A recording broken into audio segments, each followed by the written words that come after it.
ওনার থেকে একটু মানে ইন্সপায়ার হওয়ার জন্য এসেছি। আমরা তো ধরো ভারতবর্ষে আইনের মধ্যে পশ্চিমবাংলাকে স্বাধীন করার জন্য লড়ছি, উনি তো বাংলাদেশে যেভাবে অত্যাচার হচ্ছে তার বিরুদ্ধে লড়ছেন। আর লড়ছেন শুধু না, মানে বাংলাদেশের মানুষকে একটা মেসেজ দিচ্ছেন যে আমরা বাংলাদেশে থেকেই বাংলাদেশের এই অত্যাচারের বিরুদ্ধে লড়বো। একটা মানব অধিকারকে স্টেবলিশ করছেন। মানব অধিকারের নামে গল্প হয়, কিন্তু মানব অধিকারকে উনি এস্টাবলিশ করছেন বাংলাদেশে। এটা পৃথিবীর মানুষ উনাকে দেখছে, দেখে ইন্সপায়ার হচ্ছে। আমার সৌভাগ্য উনি আমার ব্যারাকপুরে আছেন, উনার ছেলে এখানে থাকে, আমার এটা সৌভাগ্য আজকে উনার সঙ্গে আমার দেখা হলো। দেখুন, আমি তো রাজ্য সরকারকে, স্টেটকেও বলবো কি যতদিন উনি আছেন উনার একটা প্রোটেকশন দেওয়া দরকার আছে। কেন এখানেও তো জিহাদিদের অভাব নেই। রাতারাতি কতগুলো জিহাদিদেরকে জেল থেকে ছেড়ে দিয়েছে বাংলাদেশ, আর ওদিকে সব সাধু মহাত্মাদেরকে জেলে ঢুকে দিচ্ছে। তো এখানে স্টেট এজেন্সি উনার নিরাপত্তা দেওয়া দরকার আছে। আর যদি স্টেট এজেন্সি না করে আমরা নিশ্চিতভাবে সেন্ট্রাল এজেন্সিকে বলবো।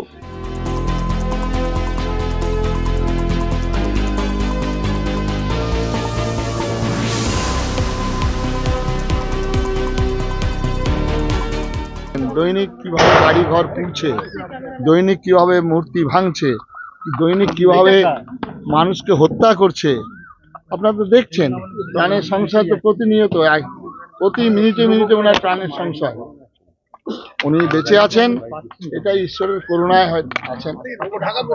কি উপদেশ দেবেন বা কি বলবেন?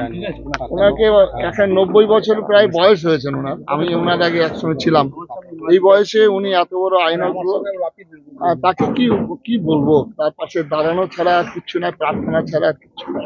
আমি মনে করি মানবাধিকারের লক্ষ্যে, আমি পলিটিক্যাল আঙ্গিকে কথাটা বলবো না, মানবাধিকারের জন্য এই ভারত সরকার এগিয়ে আসা দরকার। কিভাবে এগুলো এটা আমি জানি না। মানবাধিকার রক্ষা, সুরক্ষার জন্য পরবর্তী ডেটে কি আপনি যাবেন বাংলাদেশে? নিশ্চয়ই যাব। আমি তো I have decided to go there on that day, on 2nd of January 2025। সুবিচার পাবেন বলে আশা আছে?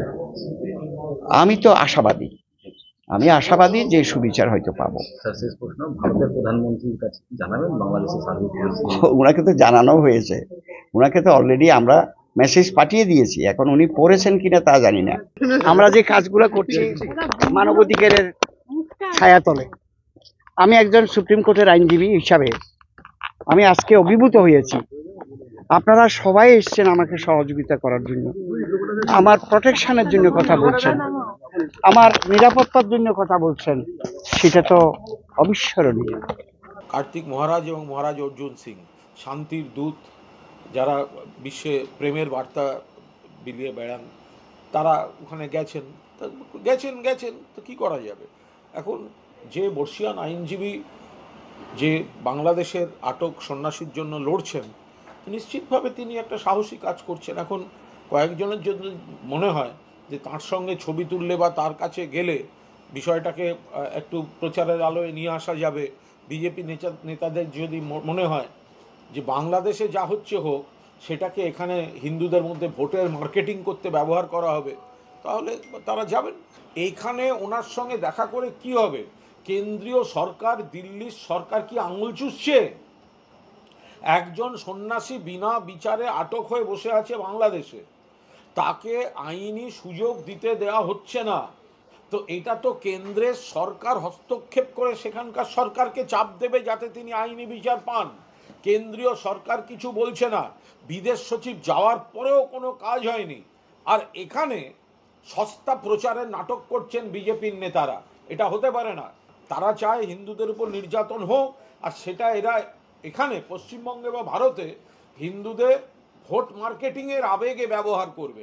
না হলে এখানে কার্তিক মহারাজ নিশ্চয়ই যেতে পারেন, তিনি মহারাজ মানুষ, যেতেই পারেন, বা মহারাজ অর্জুন সিং তিনি যেতেই পারেন, মহারাজ কৌস্তভ চ্যাটার্জি ন্যাড়া এত বড় সন্ন্যাসী যেতেই পারেন, কিন্তু তারা গিয়ে কি করবেন? করার তো দরকার কেন্দ্রীয় সরকারের। এরা তো ছবি তুলতে যাচ্ছে।